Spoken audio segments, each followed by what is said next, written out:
Sir Topham Hatt's engines love their work.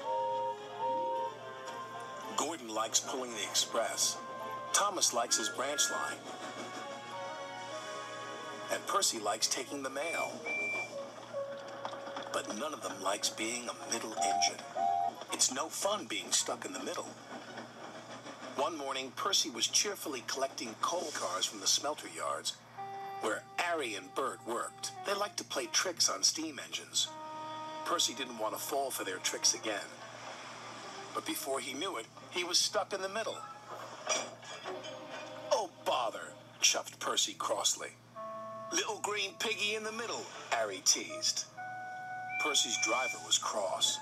With coal cars in front of him and coal cars behind, Percy had to go slowly. James was in the yards when Percy steamed slowly by. "Ha ha, it's Pokey Percy," James laughed. "You wouldn't be laughing if you were stuck in the middle," Percy fumed. And he fumed all the way to the coaling plant. One by one, he shunted his coal cars onto the tipper's loading ramp, and the coal was unloaded. Percy was not allowed to cross the loading ramp until the tipper had been turned off. It was against the rules. But as soon as his driver and fireman left, there was trouble. Henry arrived to pick up coal. He bumped into the coal cars, and the coal cars bumped into Percy. Percy was pushed onto the loading ramp. "Help!" cried Percy.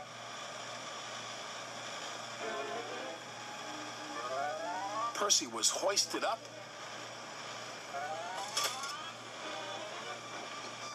tipped over, and brought back down again.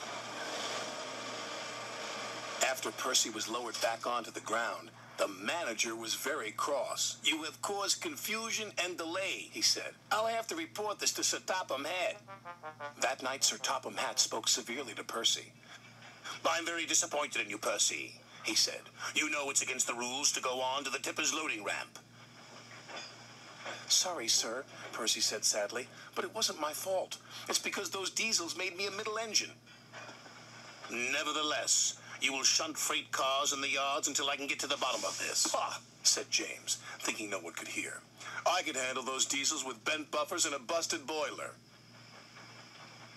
"Then you will do Percy's run to the smelter," said Sir Topham Hatt.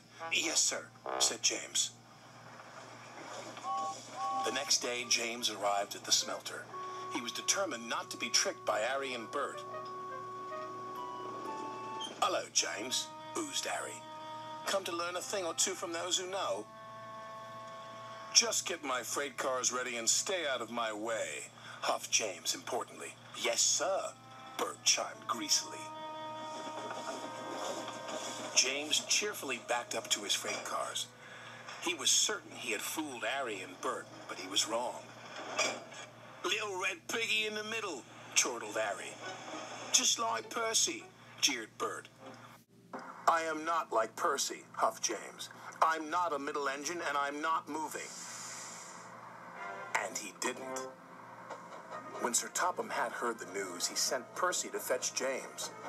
This made Percy happy. He buffered up to James and took him, along with all the freight cars, to the docks.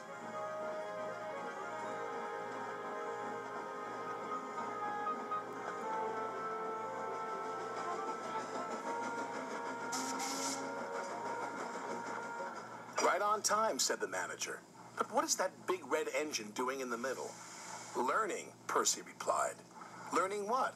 "Learning to be a middle engine," Percy laughed. James covered himself in steam, hoping no one would recognize him. But it was no good. There was only one big red engine on the island, and everyone knows his name is James.